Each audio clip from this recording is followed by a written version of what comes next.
Hey, eu sou o Lucas Abduch do Malabarize e nesse vídeo eu vou te falar tudo o que você precisa saber sobre cordas de Diabolô.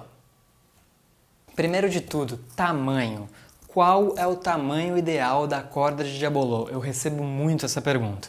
O negócio é o seguinte, você vai ter que descobrir o melhor tamanho para você. Não existe tamanho ideal. Algumas pessoas preferem a corda um pouco mais longa, algumas pessoas preferem ela um pouco mais curta. Em geral, qual que é o melhor jeito de medir para que você tenha consistência, para que sua corda sempre tenha o mesmo tamanho? Não é simplesmente esticando as baquetas e deixando elas aqui no ar, porque fica difícil de você ter uma precisão do tamanho assim. Então, o jeito que eu gosto de fazer é jogar uma das baquetas no chão ou jogar uma ponta da corda no chão, pisar em cima dela e trazer ela para cima. O tamanho de corda que eu tenho usado agora é do chão até aqui, mais ou menos, até o topo dos olhos, as sobrancelhas. Mas antes, para você ter uma ideia, eu usava a corda do chão até 4 dedos acima do mamilo. Isso vai variar também conforme a sua altura ou conforme o que você está treinando. Se você treina corporais com um diabolô, você vai precisar de uma corda mais longa. Se você treina mais integrais, truques em que você solta a baqueta, você vai normalmente poder jogar com uma corda mais curta sem problemas.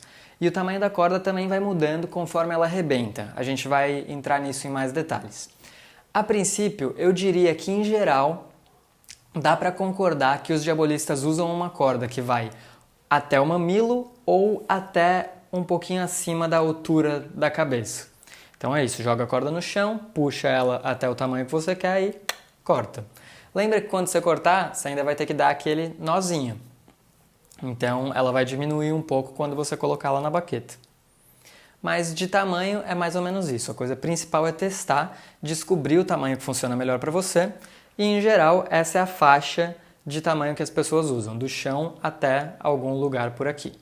A que eu tenho usado agora é essa aqui, mas testa e descobre o que é melhor para você, esse é o melhor jeito. E aí, qual corda comprar? Existem as cordas profissionais da Henrys, da Babache, da Sandia, que são cordas bem mais caras, ainda mais com a alta do dólar agora, que já está quase R$5. Eu realmente acho que não compensa, que o ganho que você vai ter com essas cordas profissionais ele é marginal, ele é minúsculo, perto do que você pode ter com essas cordas em termos de custo-benefício.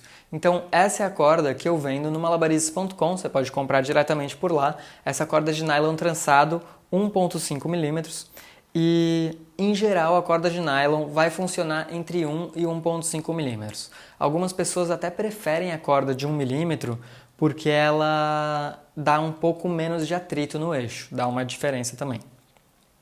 Por enquanto, a corda que a gente tem no malabarizes.com é essa corda aqui de 1.5 e ela é muito boa, eu uso essa corda, dá pra fazer todos os truques, dá pra jogar 2 diabolôs, 3 diabolôs, 4 diabolôs com essa corda, sem problema. E aí, quais são os cuidados? O que você tem que fazer para a sua corda durar mais? Uma coisa que eu percebi é que conforme eu fui melhorando e aprendendo mais com o diabolô, a minha corda arrebenta cada vez menos. Então hoje em dia, mesmo treinando todos os dias, eu às vezes fico semanas ou meses sem a corda arrebentar. E a corda tem um desgaste natural com o tempo, às vezes você tem que substituir ela mesmo se ela não arrebentou e ficou menor, porque é isso, conforme ela vai arrebentando, ela vai ficando menor e aí uma hora ela vai estar muito pequena para você jogar e fazer os truques confortável.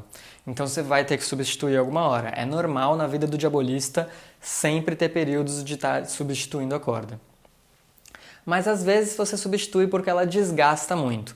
E quando a corda fica mais desgastada, ela vai às vezes formando uns pelinhos assim. Essa aqui ainda está bem boa, na verdade, que é a que está nessa baqueta.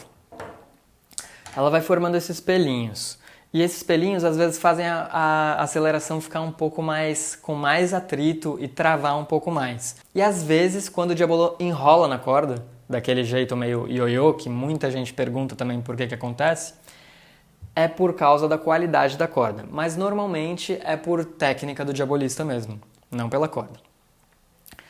Aí, para você aumentar a durabilidade da sua corda, tem duas coisas que você pode fazer. Eu confesso que eu mesmo não faço muito essas coisas, mas alguns amigos diabolistas profissionais fazem isso e reportam um resultado muito bom. Uma das coisas é você passar um isqueiro na corda, passar fogo.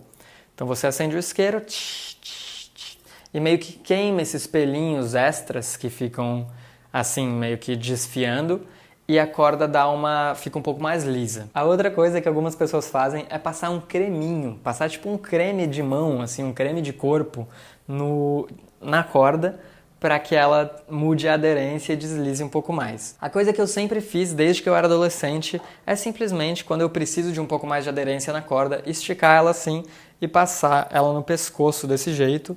Só isso já é o suficiente para mim, porque ela pega um pouco da oleosidade da pele, do suor, e a corda já fica mais lisa.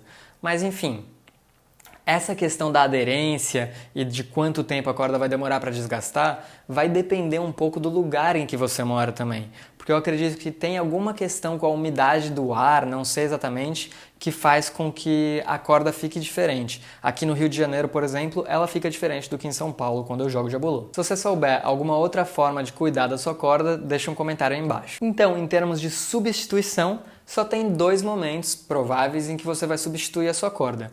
Um é quando ela ficou pequena demais, porque já arrebentou muito, e o outro é quando ela ficou velha demais, está muito desgastada, já está pegando muito. Algumas pessoas também substituem a corda antes de apresentar. Eu normalmente não faço isso, porque é isso, agora as minhas cordas quase não arrebentam. Então, se eu vejo que a corda está numa boa qualidade, é muito raro eu substituir antes de apresentar. E agora eu vou te contar a melhor forma de você colocar as cordas na baqueta, independente da baqueta que você usa. Depois dessa dica, você nunca mais vai usar o nó cego. Então eu vou te explicar como fazer o nó 7. Essa baqueta que eu estou usando aqui, ela tem uma tarraxa. Então a substituição seria por essa rosca. Mas independente da baqueta que você usa, você pode fazer esse nó tanto nas baquetas de madeira quanto em baquetas de alumínio que tem lá no malabarizes.com. Que é simplesmente passar a corda no buraquinho da baqueta. E aí, normalmente, você faria o quê? Você daria um nó cego aqui e puxaria. Só que esse nó cego, ele é difícil de tirar, ele é difícil de ajustar. Então, um grande amigo, o Guilherme Boranga, que apresentou com a gente lá no evento lá na Globo, no Engana Que Eu Gosto, ele me ensinou a fazer o nó 7. E o nó 7 é muito prático, ele é um nó que ele só sai por um lado, ele trava pelo outro. Então a gente vai fazer assim, a gente vai fazer um balãozinho desse jeito, tipo uma voltinha, e a gente vai passar a corda aqui, como se a gente fosse fazer um nó cego, mas a gente puxa aqui e trava ela. Eu já vou fazer de novo para você ver, mas esse nó é o nó 7, ele por aqui fica travado. E se você simplesmente puxar essa rabetinha aqui, ó, ele desaparece, ele sai. Então vamos de novo, a gente vai fazer uma voltinha, a gente vai passar como se fosse um nó cego por aqui e a gente puxa aqui a parte de baixo, ajustando para ela não sair. Fica a rabetinha aqui, essa corda está meio desfiada, mas não tem problema. E aí ele trava por aqui. Esse nó é muito bom, depois que eu aprendi ele, eu nunca mais usei nó cego para corda de diabolô, porque vamos dizer que você deu o nó e você quer agora liberar um pouco mais de espaço na sua corda. Você simplesmente desfaz o nó e faz ele um pouquinho mais perto da ponta. Você consegue mudar, você tem mais versatilidade com esse nó. Então, ele é muito prático. Eu recomendo muito que você use o nó 7 quando você for fazer seus nós em baquetas de diabolôs. Então é basicamente isso. Passou a baqueta normalmente, passou a corda normalmente na baqueta, deu o nó 7 e aí travou. Super simples. E para descartar suas cordas? Infelizmente essas cordas são feitas de nylon e nylon é plástico, ou seja, a gente vai ter filhos, nossos filhos vão ter filhos, os filhos dos nossos filhos vão ter filhos e eles ainda vão estar com esse plástico aqui que demora 500 anos para se decompor. Eu não sei se esse plástico é reciclável ou não, eu simplesmente descarto ele no lixo reciclável e pronto. Mas se você tem alguma ideia do que a gente poderia fazer com cordas reaproveitáveis, mas se você tem alguma ideia de como a gente poderia reaproveitar as cordas que a gente já utilizou, conta pra mim aí nos comentários, de repente dá pra fazer uma obra artística ou alguma coisa diferente com elas e mais interessante. Se esse vídeo foi relevante pra você, é muito importante que você deixe um curtir, deixe um joinha aí embaixo, porque aí eu sei que eu tô te ajudando com esse conteúdo. Também comenta aí embaixo e me conta qual dessas dicas nesse vídeo foi mais útil e o que te ajudou mais. Lembra também de se inscrever no canal e chegar junto com a gente lá no Instagram, @malabarize-se. Segue o Malabarize no Instagram que eu mando vários conteúdos exclusivos por lá que são bem legais. Show? A gente se vê daqui a pouco.